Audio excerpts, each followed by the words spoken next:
Salam alaikum la famille, que la paix soit sur vous et que le Tout-Puissant vous bénisse. Donc aujourd'hui c'est avec, je sais pas, avec le cœur gros, un mélange de beaucoup de choses. Et donc je souhaiterais parler, je vais vous parler du racisme qui touche la communauté noire. Et après, il y a aussi les autres communautés, mais particulièrement la communauté noire. Maintenant, dedans, j'essaierai de donner une petite analyse pour qu'on essaie de comprendre aussi pourquoi nous sommes si touchés par ça. Et à un moment aussi, quels sont, on va dire, comme on dit, les leviers pour pouvoir lutter contre ça, nous-mêmes, de manière efficace. Donc la première chose que je dirais, c'est que ce racisme face aujourd'hui à la police. Donc on l'a vu aux États-Unis. Donc les États-Unis, c'est un pays qui est très paradoxal. C'est parce que de Obama, tu passes à Donald Trump. Donald Trump qui a eu un gros électorat, on va dire, faut pas se cacher les mots, raciste. Donc son gros électorat raciste qu'il protège, puisque cet électorat-là que vous avez vu il n'y a pas longtemps, c'est permis pendant le confinement de se retrouver avec des armes au sein pas d'une mairie ou de je sais pas quoi là des États-Unis. Il n'y a rien eu. Maintenant, quand on regarde un pauvre noir, d'accord, pour une histoire de se disant un billet, on ne sait pas s'il était vrai, s'il était faux, se retrouve plaqué au sol, menotté malgré son gros gabarit, opposant aucune résistance, le genou sur le cou, jusqu'à ce qu'il meure d'asphyxie. Beaucoup disent toujours, oui, vous faites les victimes. Je ne vais pas être impoli ni insolent. Je vous emmerde. D'accord? Je préfère vous dire. Ceux qui viennent, oui, mais les noirs, c'est toujours pareil, vous voulez toujours... Non. Non, non, non. Pas pour des gens comme nous, qui travaillons, qui nous levons, qui écoutons des blagues racistes, dont les gens ne se gênent pas, et dont leurs blagues racistes finissent par te dire, même toi, ouais mais toi t'es pas comme les autres, ouais parce que toi t'es noir sans être noir, ou je sais pas quoi, bon, va comprendre le fond de cette pensée, quand on te dit à toi, t'es pas comme les autres, ça veut dire toi comme toi, tu arrives à accepter parfois certaines paroles parce que tu es sur ton travail. C'est-à-dire qu'aujourd'hui, si tu te mets à te rebeller par rapport à des paroles racistes, je dirais des blagues parfois racistes, que tu acceptes parce que tu ne vas pas t'énerver, sinon tu n'en finis plus, tu ne parles plus avec tes collègues, parce que c'est ancré pour certains dans leur éducation. Certains dans leur éducation ont des blagues racistes. D'accord? C'est comme ça. Maintenant, on va dire que, après aussi, dans la blague raciste, il y a plusieurs choses qui à la fois nous-mêmes nous l'avons. On dit, ben voilà, bon, on l'a dit par exemple, est-ce que c'est du racisme? Je sais pas, des fois c'est des constats qu'on peut faire. Qu'on dit, vas-y, celui-là, il a un comportement de blanc, celui-là, il a un comportement de noir. Il y a des petites choses comme ça encore, c'est acceptable. Je dis, c'est acceptable. Mais il y a d'autres, on est au-delà de l'acceptable, mais nous l'acceptons. Nous l'acceptons, pourquoi? Parce que, comme je l'ai déjà dit dans mes vidéos, souvent on nous demande à nous d'être plus intelligent qu'un raciste. Donc, quelqu'un qui tue, de surcroît il est policier, représentant des forces de l'ordre, il tue, on te demande à toi de faire preuve d'intelligence face à un criminel. Un criminel qui se sert de son autorité, d'accord? Donc en tant que policier, pour pouvoir tuer quelqu'un. Il n'y a plus de preuve d'intelligence. Maintenant, c'est de la solidarité. Et donc, je vais réagir à deux propos très importants. Alors déjà, pourquoi ce racisme-là, il perdure? Je vais vous dire pourquoi. Parce que quand nous avons des chaînes comme CNews, du groupe Canal+, qui donne la parole à monsieur Éric Zemmour, vous comprenez que ce racisme-là, il va toujours exister. Puisque c'est le roi de la stigmatisation. Quand ils s'en prennent pas aux musulmans, ils s'en prennent aux noirs, ils s'en prennent soi-disant dans les quartiers, on ne peut plus rentrer. C'est pas vrai, c'est totalement faux que dans les quartiers, les policiers ne peuvent pas rentrer. Les policiers, quand ils veulent rentrer dans un quartier, ils rentrent dans n'importe quel quartier de France. Les policiers, ils rentrent. Aux États-Unis aussi, dans n'importe quel quartier, s'ils veulent rentrer, ils vont rentrer. Partout où la police existe, si elle veut atteindre une cible, d'accord, elle va atteindre sa cible. On a bien vu, Pablo Escobar, il a fini par être tué. D'accord? Pablo Escobar. Je parle de Pablo Escobar parce qu'on va dire, mais pourquoi je parle pas? Parce que voilà, on a parlé du plus grand mafieux, mais à un moment, ce mafieux-là aussi, il faisait des choses bien pour sa communauté. Mais c'est pour vous dire que quand la police ou les militaires veulent agir quelque part, ils finissent pas à leur fin. Donc arrêtez de nous sortir de vos absurdités. Donc pour parler de ce racisme, je vais parler aussi, voilà, que de cette dame, cette journaliste. Elle s'appelle Anne Toulouse, une journaliste franco-américaine qui nous explique qu'à Minneapolis, en fin de compte, c'est que apparemment il y aurait plus ou moins une forte communauté somalienne. D'accord. Mais il y a des noirs à Minneapolis. Et donc, écoutez bien l'analyse de cette dame qui m'a rendu un peu fou. Donc elle dit, pourquoi les noirs ont choisi cet endroit puisque c'est un des endroits où il fait le plus froid aux États-Unis. Allez la comprendre. Mais les noirs n'ont jamais choisi l'Amérique. L'Amérique a été imposée à la communauté noire suite à l'esclavage. D'accord? Il faut que les gens se mettent ça dans leur tête.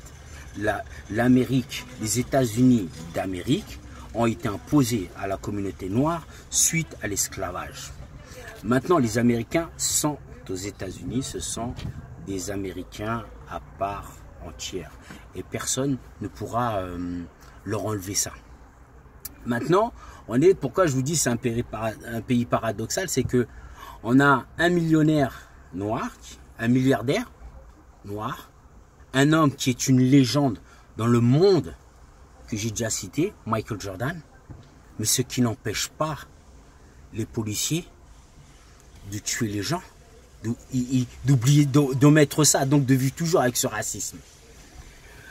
Maintenant, pourquoi je parlais de cette journaliste? Parce que cette dame est complètement stupide, idiote, franchement idiote, de pouvoir sortir de tels propos et de lui donner l'étiquette d'une journaliste qui vient de porter une telle analyse. Mais quand elle porte une telle analyse, de dire que voilà, que son analyse c'était quoi? Elle nous dit qu'il y a peut-être aussi plus de blancs tués que de noirs aux États-Unis. Mais quelle menteuse! Mais quelle menteuse! Et encore sur quelle chaîne? Sur CNews. Et en s'appuyant de certaines images, pour ceux qui pourront regarder, qui verront pourquoi j'ai de tels propos, on voyait, excusez-moi, c'est vrai, des personnes, bon, suite à une manifestation, se sont fait gazer, on leur mettait de l'aise, on ne sait pas quoi. Quand c'est des noirs, on les voit tripler de balles. Ça veut dire que moi, je suis au volant de ma voiture, contrôle d'identité. Je suis là, je ne bouge pas. Le mec, il vient. Il me demande mes papiers, donc je vais prendre mes papiers, je suis dans mon véhicule. Je fais un mouvement, le mec, il me tripe de balles. Donc je lui dis, sachant qu'aux États-Unis, aujourd'hui, nous pouvons faire, ils ont leurs statistiques ethniques. Hein.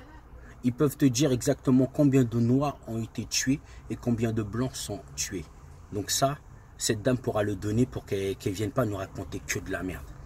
Maintenant, pourquoi je reviens encore sur un autre fait? Ça veut dire que comment les noirs aujourd'hui pourraient s'entraider. Et j'en ai déjà discuté avec beaucoup qui nous parlaient de solidarité. Le problème de cette solidarité que tout le monde demande, je dirais à tire-larigot, c'est que, alors, on vous a bien éduqué. Le maître vous a bien éduqué. Pourquoi le maître vous a bien éduqué? Parce qu'aujourd'hui, nous avons, dans notre manière d'agir, nous avons accepté la culture des autres. De la culture des autres, nous l'avons mélangée à notre culture. D'accord? Donc, sachant que notre culture, elle est quoi? La culture, la base de la culture d'un homme noir, où qu'il soit dans le monde, c'est la générosité. Où qu'il soit dans le monde, un noir est généreux. C'est comme ça. C'est culturel en nous. C'est culturel. Savoir accueillir quelqu'un, savoir accepter quelqu'un, savoir faire des compromis avec quelqu'un pour que ça avance. D'accord? Et donc, c'est vrai que les États-Unis sont servis de ça aussi pour être cette nation puissante. Quand on regarde aujourd'hui ces grands athlètes américains qui sont noirs et qui portent le drapeau américain avec fierté. Mais demain, au volant d'une voiture, parce qu'il porte une capuche, peut se retrouver criblé de balles. Criblé de balles. Comment vous expliquer ça? En France, on a eu un cas. On a eu un cas, non, je dirais plusieurs cas quand même. Mais, je dirais, c'est pas que c'est pas aussi dramatique, mais qui ne se font pas comme aux États-Unis où on peut les compter tous les jours, tous les mois. Ça veut dire que là, il y a ça. Peut-être dans 2 mois, il y a un autre noir qui va mourir. Et on a vu encore une arrestation encore spectaculaire. Pourquoi? On a eu le cas du jeune Adama Traoré. Dans la sœur aujourd'hui, des fois, j'en discute avec des frères, ils me disent, ouais, mais tu peux pas faire un deuil comme ça quand tu perds ton frère en vérité. C'est dur de faire le deuil de ton frère parce que, en gros, ton frère, il a été assassiné en quelque sorte. Et ensuite, vous vous retrouvez la famille persécutée. Ça veut dire derrière, on fouille pour que vous vous écrasez. Mais non, la justice, elle est où cette justice? Parce que nous sommes noirs, nous n'avons pas le droit à la justice. Certains diront, ben non, ils abusent tout de suite, ils veulent faire les victimes. Non, arrêtez. On se lève tous les matins pour aller travailler. On participe à toutes les économies du monde. Donc nous ne sommes pas des victimes, s'il vous plaît. Et je le redis, allez vous faire foutre. Et je vous emmerde. Ceux qui veulent nous dire que nous sommes des victimes. Nous ne sommes pas des victimes. Moi, mon père, je vais vous dire une chose. Comme beaucoup de parents, mon père ou ma mère, je vais vous dire, j'ai plus de 40 ans, on n'a jamais parlé de racisme. Même si je le subissais, même si eux le subissaient, ils ne se sont jamais assis à ma table ou à notre table pour qu'on parle de racisme. Vous voyez? Or que, on a vu dans des familles blanches, ils parlent de racisme, de faire la différence. Certains enfants blancs me disaient que ma mère ne souhaite pas que je parle avec toi. Elle croit que tu es un voyou. Sur quelle base elle croit que tu es un voyou? Parce que tu es noir. Et dit un autre frère aussi, elle croit que toi aussi tu es un voyou. Pourquoi? Parce que tu es un arabe. Et c'est pareil aux États-Unis. Parce que tu es noir, parce que tu es latino. Maintenant, c'est marrant. Vous voyez, on regarde toutes leurs je dirais maintenant, toutes leurs putains de films. Les experts Miami, les experts Manhattan, les experts de je sais pas quoi. Tous des experts, mon frère. Les super commissaires. Oh, ils n'arrivent pas à maîtriser un mec. On dirait à l'école de police américaine, dès que c'est un noir, il faut lui tirer dessus. Il n'y a pas longtemps, il y a une vidéo. Le mec, parce qu'il a passé, je sais pas, sur un feu stop, un flic s'arrête, lui dit arrête-toi. Il le met à genoux, les mains derrière sur la tête, il le braque, ils viennent à 50 pour un noir. À 50. Des voitures de partout, des je sais pas quoi, des trucs salés, ça le braque. Et sa femme, par la grâce de Dieu, alhamdoulilah, par la grâce de Dieu, elle dit à son mari, don't move. Ne bouge pas. Attends, en larmes. Elle a peur qu'il puisse être criblé de balles. Parce que ce qu'ils ont appris à l'école de police, l'autodéfense, le self-défense, mais quand un mec qui n'est pas armé, vous êtes 4-5, mais tu peux aller le menotter. T'as peur de quoi?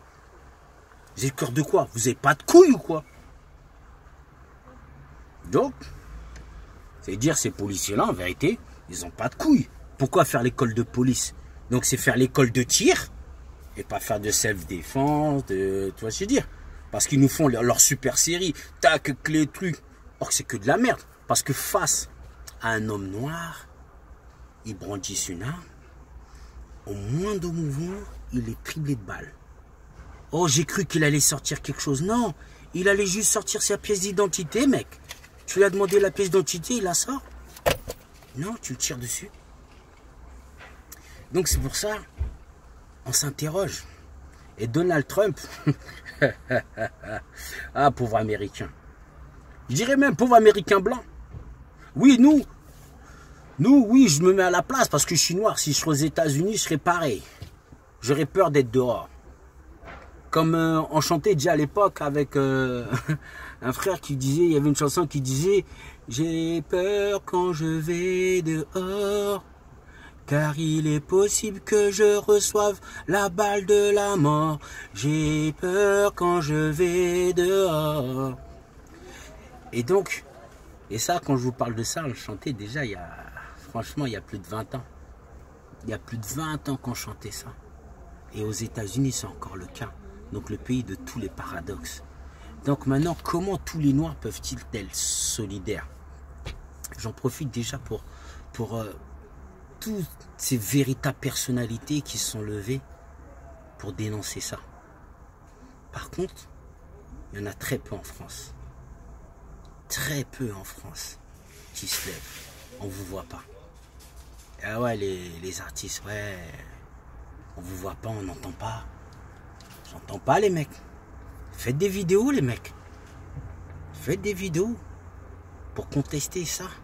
Quand un frère se fait tuer, quand un frère se fait arracher la jambe, parce qu'un policier a décidé d'ouvrir sa portière parce qu'il faisait de la moto. D'accord? Quand il y a tellement de crimes pendant des manifestations. Les policiers ont blessé gravement des pompiers. Des gens avec qui ils travaillent, c'est pour vous dire la mentalité des mecs, où ils sont. Et c'est pour ça que je vous dis, c'est partout dans le monde, et ça parle d'une éducation, ça, je dis bien, ça parle de l'éducation de ces gens. Il faut être éduqué, il faut que ces policiers, on puisse les éduquer face au racisme, d'accord? Parce qu'à un moment, c'est trop, c'est trop, c'est trop. Maintenant, qu'est-ce qu'ils veulent? C'est marrant, ça veut dire que je prendrai toujours ces deux hommes aux États-Unis. On avait Martin Luther King et Malcolm X. Donc l'autre était protestant, d'accord, pasteur, évangéliste. Et nous avions le musulman, Malcolm X. D'où l'histoire, il disait qu'il avait décidé de s'appeler X parce qu'il disait que son nom était le nom de son maître, puisque ses ancêtres soumis à l'esclavage, donc il portait le nom de son maître, raison pour laquelle il avait décidé de porter le nom X, Malcolm X. Maintenant, c'est quoi? Ces deux personnalités ont fini assassinées. Il y a un qui expliquait qu'il avait fait un rêve. Il voyait ce rêve, qu'aujourd'hui, ce rêve, c'est réalisé, ce rêve. Ce rêve, c'est réalisé. On ne peut pas accuser, on va dire, toute la communauté blanche. Mais une partie de cette communauté blanche qui accepte ces crimes. D'accord? Une partie de la communauté blanche accepte ces crimes. Et comme aussi, parfois, ça peut être aussi de la communauté noire. Il y a certaines choses qui ne sont pas bonnes, qui sont acceptées par notre communauté. Mais il faut savoir que la communauté dominante est la communauté blanche. Communauté dominante, celle qui quelque part domine plus ou moins ce monde. Je dis bien domine ce monde. Arrêtons de nous cacher. Celle qui domine ce monde est la communauté blanche occidentale. D'accord? C'est elle qui domine et qui impose les règles de ce bas monde. D'accord? Je dis bien qui impose les règles de ce bas monde. Raison pour laquelle, pourquoi moi, Congolais, Africain, je suis en France, parce que la dominance du monde occidental fait que j'ai plus ou moins plus de chances, malheureusement, en venant en France, de pouvoir m'en sortir et d'avoir une certaine éducation. Et on ne dira pas le contraire. Celui qui dit le contraire, ben, tant pis pour lui. Mais ce qui n'empêche pas, comme le rappelait le président Gbagbo, que même au Congo, je peux avoir aussi une certaine éducation qui ne sera pas mauvaise. D'accord? Qui ne sera pas mauvaise. Mais c'est sous cette domination, raison pour laquelle beaucoup ont le rêve de venir en Occident. En Occident. Le rêve de cette plus ou moins liberté. Mais à quel prix? Cette liberté est à quel prix? Donc, je voudrais terminer parce que j'ai mal. Parce que des fois, on se dit, mais un jour, comment tu vas réagir quand tu seras toucher au plus profond de ta chair. C'est-à-dire que, comme on a vu la sœur d'Adama Traoré, pourquoi elle agit ainsi? Mais parce que là, c'est son frère, t'es touché au plus profond de toi. Ça veut dire que tu veux te maîtriser, mais tu peux pas te maîtriser. Tu peux pas. Et je pense que la communauté noire aussi, elle peut plus. Elle est asphyxiée. Avec un président qui a pété les plombs. Il a pété les plombs, ce Donald Trump là. On sait pas. On sait pas, ce mec. Et lui, il vit ses élections. Donc, il permet aux gens armés de se retrouver dans le siège d'un gouvernement aux États-Unis avec des armes. On leur dit rien. Et on tue des Noirs désarmés dans les tripes de balles. Ils se retrouvent plaqués au sol. On dit rien. Donc maintenant, parler de cette solidarité, vous savez, la solidarité, elle est où? Ça veut dire que chacun de nous doit pouvoir se lever et réaliser ses rêves. Et quand je vous dis réaliser ses rêves, ça veut dire ne plus tenir compte de sa couleur. Savoir qu'aujourd'hui, il existe ce racisme, cette indifférence par rapport à notre communauté. Mais nous ne devons pas baisser les bras. Nous devons réaliser chacun de nos rêves, aller au bout de chacun de nos rêves. Ce sera la plus grande solidarité. Parce que pourquoi je vous dis ça, c'est que parfois, quand on monte une activité, on souhaite être soutenu par des frères, des sœurs de notre communauté, et on est très blessé quand les frères et sœurs de notre communauté ne soutiennent pas. Mais je suis désolé de vous dire ça, mes chers frères et sœurs, n'attendez pas ce soutien. Faites ce que vous avez à faire. Faites ce que vous avez à faire. Soyez professionnels. Parce qu'un client, qui soit blanc et noir, est un client. C'est-à-dire, c'est vrai qu'on veut faire parfois ce qu'on appelle le produit ethnique, oui. Mais aujourd'hui, on a bien vu, blancs comme noirs peuvent porter des produits faits en basin, ce qu'on appelle plus ou moins le tissu africain. Tout le monde glorifie le wax, mais le wax, excusez-moi, il est fabriqué en Hollande. Il n'y a pas une grande usine africaine qui fabrique le wax. Le wax vient d'Hollande, d'accord? Mais bon, allez, on s'est approprié ça, maintenant c'est à nous, hein, le pagne, voilà, c'est à nous. Mais voilà, la solidarité, c'est que chacun de vous doit s'accomplir.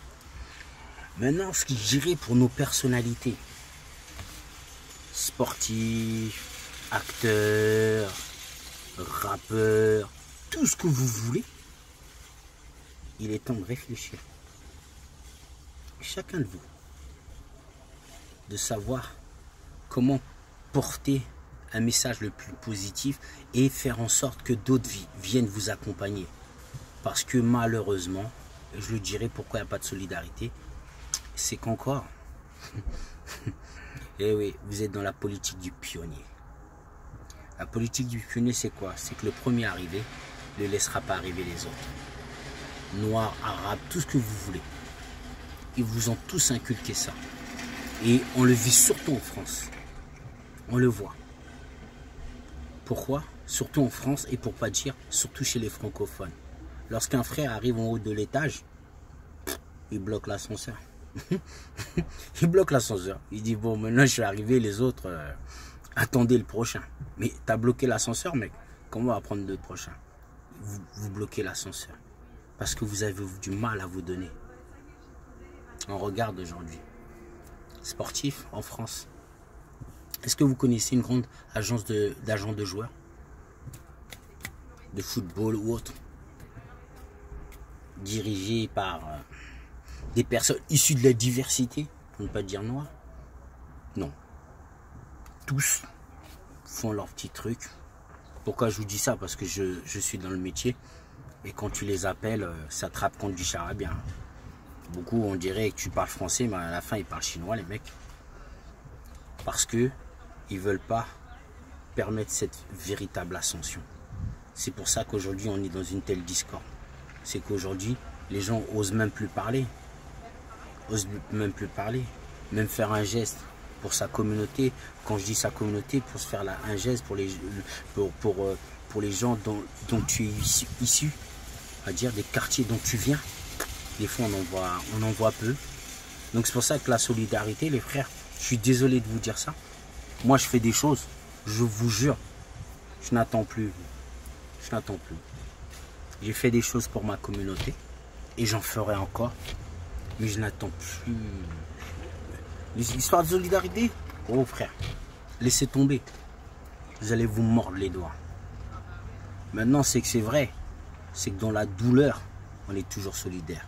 Et là, on a vu aux États-Unis, c'est en train de tourner au chaos, au désastre. Et c'est pour ça que là, je dirais pour l'ensemble des Français, il y a une élection qui arrive. Elle est là, le deuxième tour de certaines élections. Vous avez une balle dans le barillet. Et je vous le dis bien, oui, vous avez une balle dans le barillet. Qui est un bulletin de vote. Arrêtez de dormir. Réveillez vos enfants, réveillez-vous. Allez voter pour les prochaines municipales. Tout ce que je pourrais vous dire. Vous avez une balle dans le barillet. Et cette balle-là, elle ne va pas s'enrayer dans le canon. Je vous dis, elle ne va pas s'enrayer. Cette balle-là, c'est votre bulletin de vote. Il faut aller voter pour la bonne personne. Je vous le dis. Moi, il y a des personnes qui sont prêtes, qui changent des choses. Parce que grâce à certaines élections, on peut faire un contre-pouvoir. Il y a un contre-pouvoir qui peut s'effectuer. Donc là, c'est vrai que j'ai été long. Mais c'est pour vous dire, vu tous ces actes qui se passent, et dont les Noirs, la communauté noire est victime, je dirais dans le monde entier, jusqu'en Arabie Saoudite, où il y a la Mecque, on tue des Noirs, on est victime de racisme.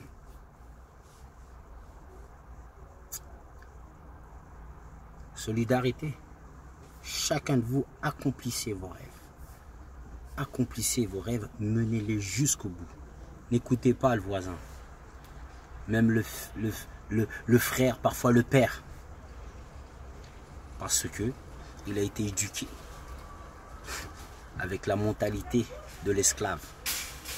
Quand tu veux réaliser quelque chose, parfois ton propre père ou parfois ta propre mère, tu te dis non, ça c'est pas pour nous, c'est pour les blancs. Ça c'est pas pour nous, c'est pour les asiatiques. Ça c'est pas pour nous, c'est pour les pakistanais. Non, allez au bout, mais parlez plus de solidarité. Allez au bout de vos rêves et là, ce sera un acte solidaire parce que vous deviendrez des exemples pour les autres frères. Et là, c'est parti. On sera sur le bon rail. Donc voilà, moi je vous remercie. Je fais un salam. Que la paix soit sur tous les frères et sœurs qui ont perdu un membre de leur famille. Pour vous dire oui, qui ont perdu un membre de leur famille. Là, un membre assassiné, c'est difficile. Un membre qui est mort de maladie aussi, c'est aussi difficile. Dans cette période de confinement, vous avez vu, ce qui se passe est dramatique. Mais je passe une prière pour tous les frères et sœurs qui ont perdu un membre de leur famille. Que le Tout-Puissant vous bénisse, vous accompagne.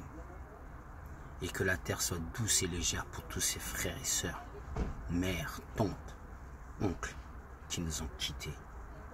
Que le paradis leur soit ouvert à tous ces frères et sœurs. Que le paradis leur soit ouvert. Et s'ils ont péché, que le Tout-Puissant pardonne leurs péchés, mes chers frères et sœurs.